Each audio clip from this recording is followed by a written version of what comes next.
Pablo Emilio Escobar Gaviria was a name that once commanded fear and respect across the globe. He was not a president or a general, he was a criminal, but he was no ordinary criminal. Pablo Escobar became the most powerful and wealthiest drug lord in history.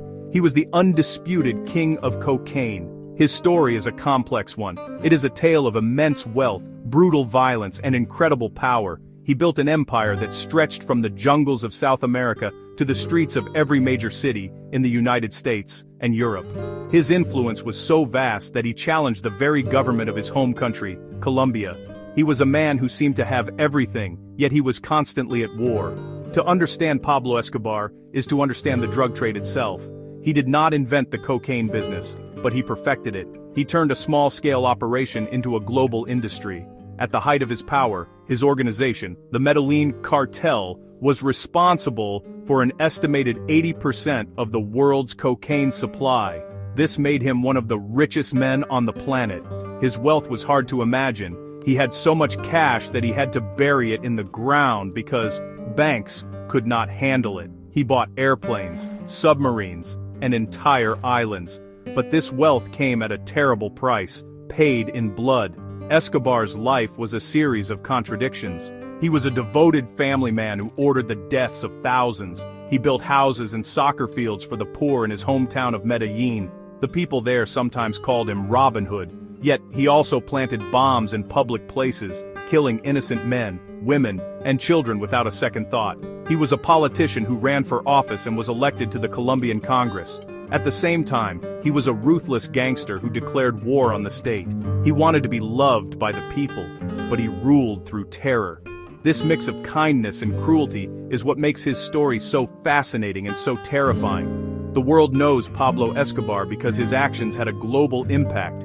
The cocaine that flowed from his empire fueled addiction and crime in countless countries. The violence he unleashed in Colombia created a level of chaos that nearly destroyed the nation. He murdered presidential candidates, judges, police officers, and journalists. He bombed a commercial airplane. His fight against the government and rival cartels turned the streets of Colombia into battlegrounds. The story of Pablo Escobar is not just about one man's rise and fall. It is a story about the dark side of ambition and the devastating consequences of the illegal drug trade on a global scale. Pablo Escobar was born on December 1, 1949. He grew up in the city of Rio Negro, near Medellín, Colombia. His family was not wealthy. His father, Abel de Jesus Escobar Echeverri, was a farmer. His mother, Hermilda de los Dolores Gaviria Berrio, was a schoolteacher. He was the third of 7 children. From a young age, Pablo showed ambition. He was not content with a simple life. He told his friends and family that he would be a millionaire by the time he was 22. No one could have known then how he would achieve this goal, or the terrible path he would take to get there. His early life was ordinary, but his dreams were not. As a teenager, Escobar's life began to turn towards crime. He was a street-smart young man. He saw that the legitimate world did not offer the quick riches he desired. He started with small-time scams. He would steal tombstones from cemeteries, sandblast the names off, and then resell them. He also sold fake lottery tickets and ran other small cons with his cousin, Gustavo Gaviria. These were minor crimes, but they were the first steps on a much darker road. He was learning how to operate outside the law. He was building a reputation in the criminal underworld of Medellín. This was his education, not in a school, but on the violent streets. His criminal activities soon escalated. He moved from petty scams to more serious offenses. He started stealing cars. This was a more dangerous and more profitable business. He and his gang would steal cars, take them apart, and sell the parts. He became known for his ruthlessness even then. He was not just a thief, he was a leader of thieves. Later he moved into smuggling. He would smuggle stereo equipment and other consumer goods. Then he entered the world of protection rackets. He would offer protection to other criminals in exchange for a fee. If they refused to pay, they would often become victims of his violence. These early years were crucial in shaping the man he would become. He learned valuable lessons about loyalty, betrayal, and violence. He learned how to manage people and how to use fear as a tool. He was not just a common thug. He had a vision. He saw opportunities where others saw only risk. He was building a network of contacts and a reputation for being both reliable and utterly ruthless. The boy who stole tombstones was slowly transforming. He was becoming a man who could see a much bigger prize, the burgeoning and incredibly lucrative trade in a white powder called cocaine. The 1970s was a time of great change in the criminal world. The drug of choice was shifting. Marijuana was popular, but cocaine was becoming the new luxury drug in the United States and Europe. It was more profitable and easier to smuggle in large quantities. Pablo Escobar saw this opportunity early on. He was already involved in smuggling, so moving to a new product was a natural step. He started small, as he did with all his ventures. He would fly small planes himself, carrying loads of coca paste from Bolivia and Peru to be processed in labs hidden in the Colombian jungle. He was a hands-on operator at the beginning of his new career. Escobar's genius was not just in seeing the opportunity, but in revolutionizing the business. He understood logistics. He knew that to make real money, he had to control the entire process. This meant controlling the supply of coca paste, the laboratories that turned it into cocaine hydrochloride, and the transportation routes to get it to market. He established what was called a supply chain. He created new, more daring smuggling routes. He used small planes that flew under radar detection, boats, and even submarines. He paid pilots and smugglers massive amounts of money, ensuring their loyalty and willingness to take huge risks for him. His first major breakthrough came in 1976. Escobar and several of his men were arrested after returning from a smuggling trip to Ecuador. They were caught with a large amount of cocaine. This could have been the end of his career. However, Escobar used a strategy that would define his entire reign. It was called plata o plomo, which means silver or lead. He first tried to bribe the judges handling his case. When that failed, he had the arresting officers murdered. The case was dropped. The message was clear and terrifying. You could either take his money, silver, or you would take his bullets lead. This strategy made him almost untouchable. With this newfound power, his empire grew at an incredible speed. By the late 1970s and early 1980s, he was no longer a small-time smuggler. He was becoming a kingpin. He formed an alliance with other major traffickers in Medellín, including the Ochoa brothers and Carlos later. Together they created the Medellín Cartel. This was not just a gang. It was a multinational corporation dedicated to the production and distribution of cocaine. Escobar was its undisputed leader. He was shipping tons of cocaine to the United States every month, earning billions of dollars. The boy who dreamed of being a millionaire was now one of the wealthiest men in the world.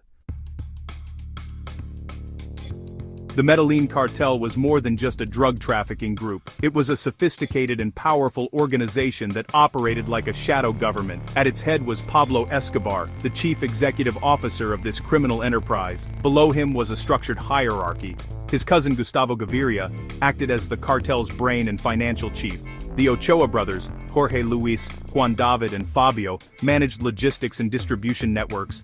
Carlos later, a flamboyant and intelligent trafficker, was instrumental in creating the transportation routes, especially through the Caribbean. Together, they formed the core leadership of the most powerful criminal syndicate the world had ever seen. The cartel's main business was, of course, cocaine. They controlled every single stage of the process with brutal efficiency. They bought coca leaves from farmers in Peru and Bolivia.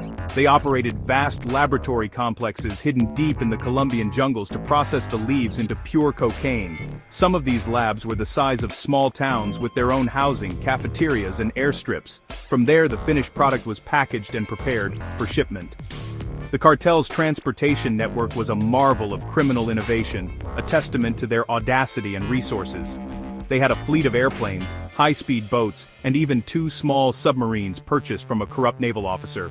The scale of their operation was staggering. It is estimated that at its peak in the mid-1980s, the Medellín Cartel was smuggling as much as 15 tons of cocaine into the United States every single day. The profits were almost beyond comprehension. The cartel was earning an estimated $60 million per day, which amounted to over $20 billion a year. Escobar personally made it onto Forbes magazine's list of international billionaires for 7 years in a row. He had so much cash that storing it became a major problem. They spent thousands of dollars a month just on rubber bands to bundle the stacks of bills. Much of the money was laundered through legitimate businesses, but vast amounts were simply hidden in safe houses or buried in the ground. This immense wealth gave the cartel unprecedented power. They could buy anything and anyone. They corrupted politicians, judges, police officers, and military officials on a massive scale. Their network of informants reached into the highest levels of the Colombian government. This corruption, combined with their use of extreme violence, made them seem invincible. They could kill a government minister in the morning and bribe a general in the afternoon. The Medellín Cartel was not just breaking the law, it was challenging the very authority of the Colombian state. It was a war for control of the country, funded by an endless river of American and European drug money. For Pablo Escobar and the Medellín Cartel, violence wasn't just a byproduct of their business. It was really a fundamental part of it. It was a tool used to enforce control, eliminate rivals, and intimidate the state. The cartel employed a large army of sicarios, or hitmen, many of whom were young men from the poor neighborhoods of Medellín. These killers were loyal to Escobar, who provided them with money, weapons, and, a sense of purpose. They carried out his orders without question, contributing to a wave of violence that plunged Colombia into chaos. The cartel was responsible for the murders of thousands of people, from rival drug traffickers to ordinary citizens caught in the crossfire. Escobar's war wasn't just against other criminals. His main enemy was the Colombian state and anyone who dared to stand in his way. He targeted the pillars of society. In 1984, he ordered the assassination of Rodrigo Lara Bonilla, the Colombian Minister of Justice. Lara had been a vocal opponent of the cartel and had begun to investigate their activities. His murder on a Bogotá street was a declaration of war. Escobar was showing that no one was safe. He would go on to murder countless other public figures, including judges who tried to prosecute him, police officers who tried to arrest him, and journalists who wrote about his crimes. He was systematically dismantling the country's justice system. The violence reached its peak in the late 1980s. Escobar was fighting against the possibility of being extradited to the United States. He knew that in an American prison his power and wealth would mean nothing. His new slogan became, "We prefer a tomb in Colombia to a jail cell in the United States." To fight extradition, he launched a campaign of narco-terrorism. He began planting powerful car bombs in the capital city of Bogotá and other urban centers. These attacks were indiscriminate. They targeted government buildings but killed and maimed hundreds of innocent civilians. The goal was to terrorize the government and the public into submission, to make them abandon the idea of extradition. One of the most infamous acts of terror occurred in 1989. The cartel planted a bomb on Avianca Flight 203. They believed a presidential candidate, Cesar Gaviria Trujillo, who supported extradition, was on board. The candidate was not on the plane, but the bomb detonated anyway, killing all 107 people on board. This act horrified the world and turned public opinion firmly against Escobar. He was no longer seen by anyone as a Robin Hood figure. He was a monster, a terrorist who was willing to sacrifice anyone to save himself. His use of violence had become so extreme that it would ultimately lead to his own downfall, uniting his enemies against him. In the poor neighborhoods or barrios of his hometown Medellín, Pablo Escobar was seen in a very different light. To many of the city's impoverished residents, he was not a terrorist, but a savior. He cultivated this image carefully. He spent millions of his drug money on projects for the community. He built housing developments for people who had previously lived in shacks built on a garbage dump.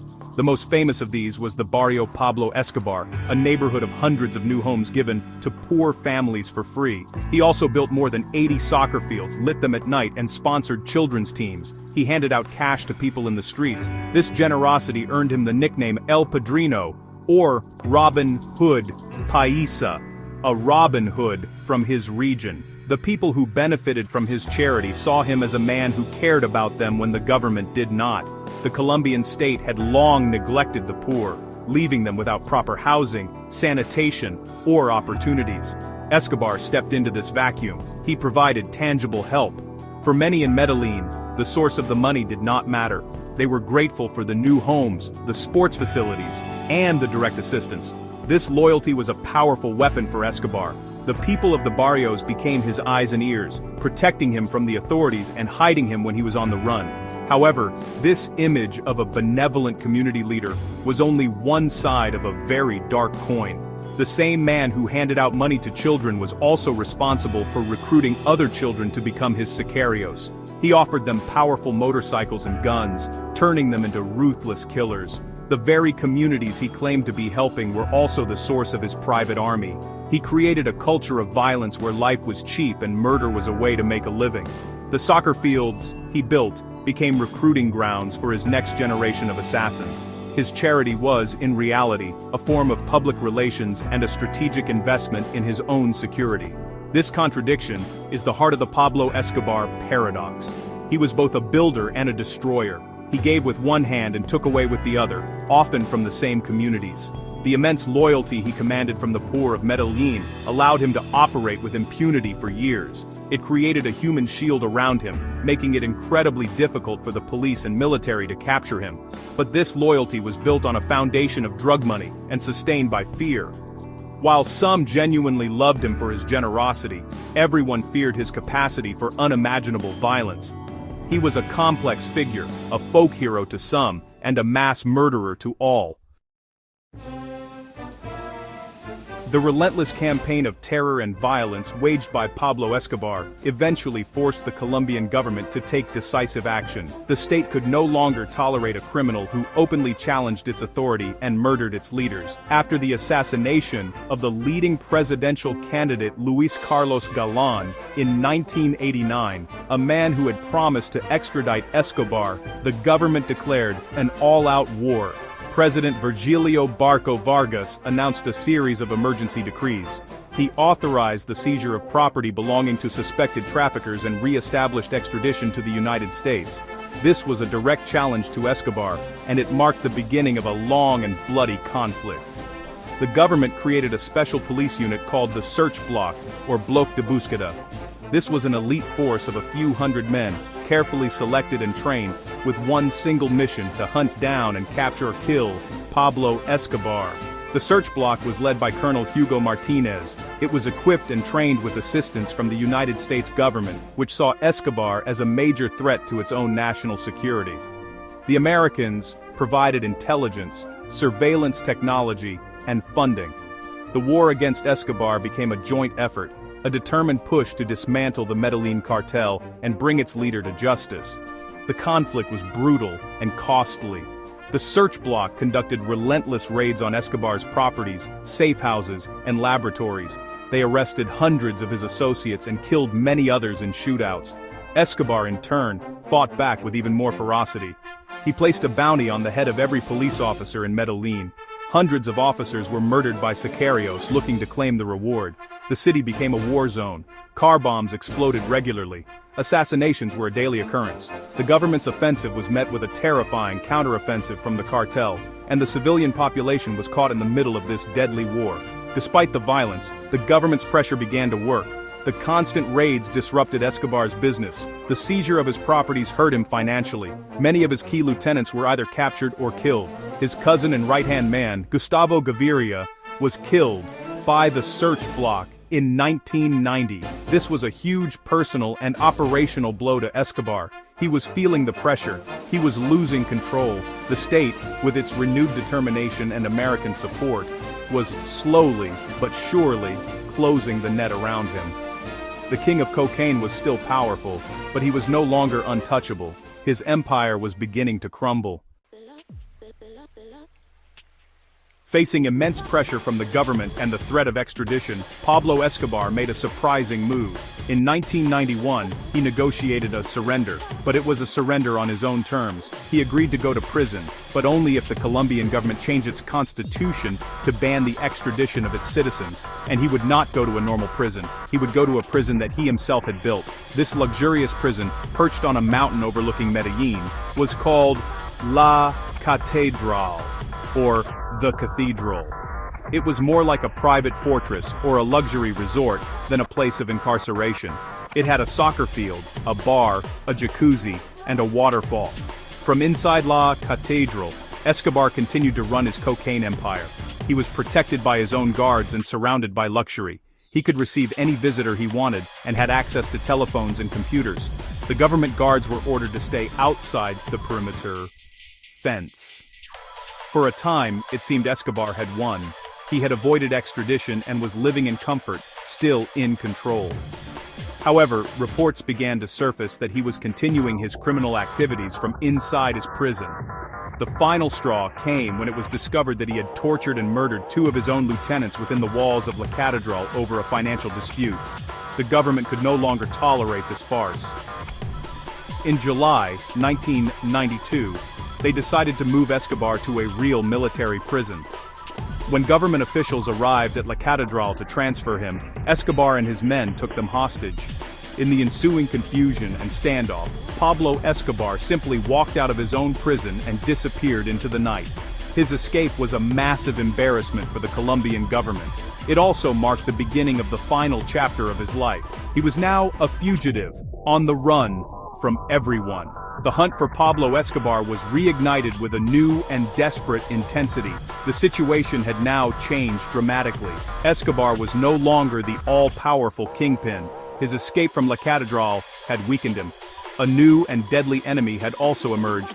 A vigilante group called Los Pepes, which stands for People Persecuted by Pablo Escobar, began to hunt him. This group was made up of rival drug traffickers from the Cali cartel and former associates of Escobar who he had betrayed. Los Pepes were as ruthless as Escobar himself. They waged a brutal war against him, killing his sicarios, destroying his properties, and targeting his family and lawyers. Escobar was now being hunted by the state, the Americans, and his most bitter enemies. He was trapped. In the final months of 1993, Pablo Escobar was a man running out of options. He was constantly moving between safe houses in Medellín, a ghost in his own city. The search block, using advanced American surveillance technology, was closing in. They were able to track his radio and telephone calls. Los Pepes had systematically dismantled his organization, killing his key men and cutting off his resources. His vast empire had crumbled. He was isolated, paranoid, and separated from his family. His wife and children had tried to flee the country but were denied asylum, and were being held under government protection in a hotel in Bogotá. Escobar's primary concern was now their safety. This concern for his family would be his ultimate undoing. Despite the incredible risk, he could not resist calling them. He knew the authorities were listening, but the desire to speak with his son, Juan Pablo, was too strong. On December 2, 1993, the day after his 44th birthday, he made a series of calls to his family at the hotel. He spoke for too long. The search block's electronic surveillance team, using radio triangulation equipment, was able to pinpoint his location. They traced the call to a middle-class house in the Los Olivos neighborhood of Medellín. The hunt was finally over. The king had been found. Within minutes, the search block surrounded the house. Colonel Hugo Martinez, who had hunted Escobar for years, coordinated the assault. When the police stormed the building, Escobar and his lone bodyguard, Álvaro de Jesús Agudelo, known as El Limón, tried to escape.